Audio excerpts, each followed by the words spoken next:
Hey guys, and welcome to my kitchen. Today we're going to be making pad Thai, one of the most famous Thai dishes. I mean, Thai is in the name, and we are going to keep this super authentic, super traditional, and this, I promise you, is going to be the best pad Thai you've ever had.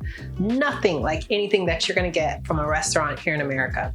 All right, so let's get into it. The first thing that we are going to do is to soak our glass noodles in cold water for about 15 minutes. The next thing that we're going to do is grab a handful of garlic chives, cut off the bottom third, and set it aside for garnish. With garlic chive, we only cook with the green part, so we're going to take the rest of the garlic chives and do the exact same thing, except this time we're going to throw away the white part.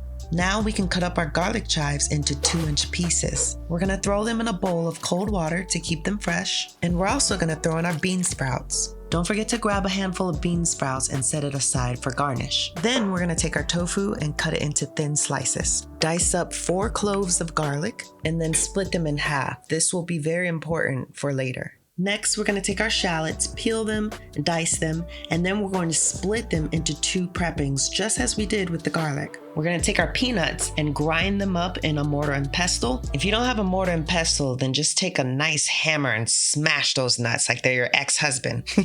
Finally, we always save the meat for last so that way we do not contaminate the rest of our ingredients, especially the garnish, which will not be cooked. We're going to take our shrimp. We're going to remove the head, remove the shell, and devein them. But if you want to be traditional, the Thai way is to keep the tail on the shrimp. At this point, our noodles should be nice and flaccid, but we don't want it long. That's probably the only time you're gonna hear me say that.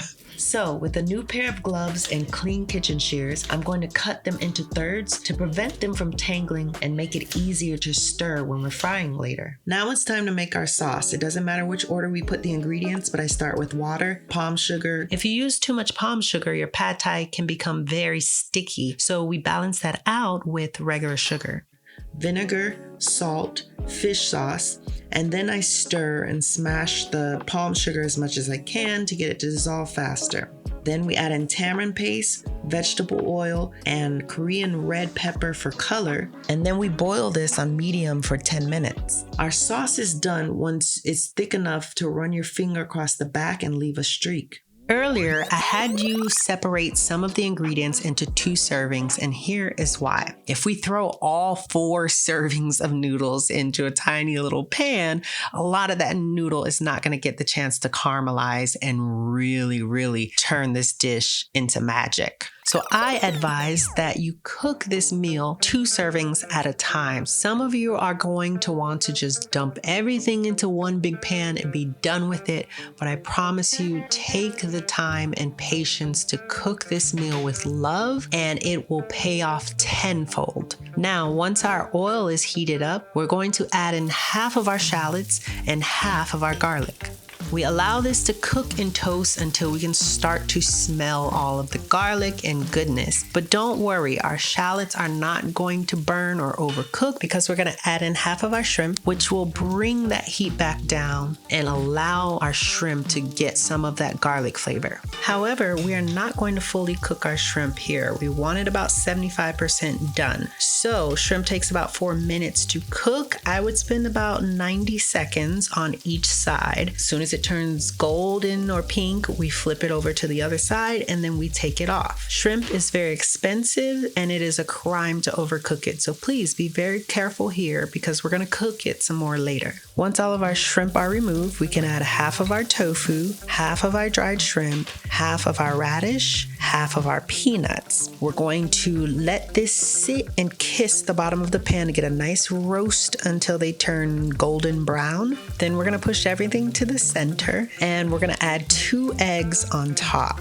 Do not stir things around. We're going to let it sit on top and cook until the white becomes white and the yolk is still just slightly runny. Then we can stir everything in and add our noodles. We're also going to add 6 tablespoons of pad Thai sauce. Don't worry, we're going to add more sauce later, but you can go ahead and stir everything together. You want your noodles nice and evenly coated with sauce. And then here is the most important part of this dish. dish.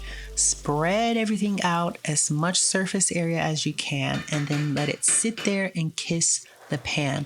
We want a nice caramelization at the bottom. This takes about 3 to 4 minutes of cooking. Don't worry, your noodles aren't going to burn and they're not going to be crunchy, but this is extremely important. When your noodles are done, they're going to be white and dark brown at the bottom. Don't worry, they're not burnt. They're not going to be crunchy. It's just that sauce caramelizing at the bottom, and it's going to elevate your pad thai, trust me.